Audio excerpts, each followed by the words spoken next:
Good morning. The Cayman Islands is now under a hurricane warning. The warning went into effect for all three islands at 7 a.m. today, Monday, the 4th of November, 2024, as potential tropical cyclone 18 moves closer to our area. A hurricane warning means that the Cayman Islands could begin to experience hurricane conditions within 36 hours. The National Hazard Management Executive, NHME, met yesterday to discuss preparations and plans for the expected storm. The NHME is chaired by Her Excellency the Governor and the Honorable Premier.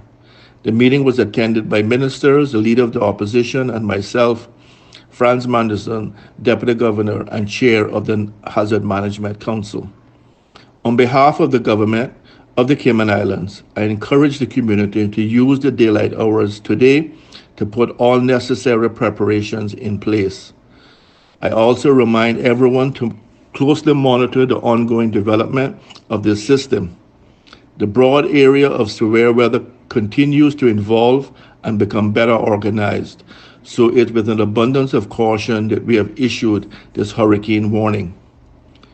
Government schools will be open today, 4th of November, but will be closed tomorrow, Tuesday the 5th. We continue to monitor the system to ensure that both the government and the public are able to respond quickly and appropriately to keep the community safe. I encourage everyone to stay tuned to official channels for updates about this weather system and its potential impact. Thank you.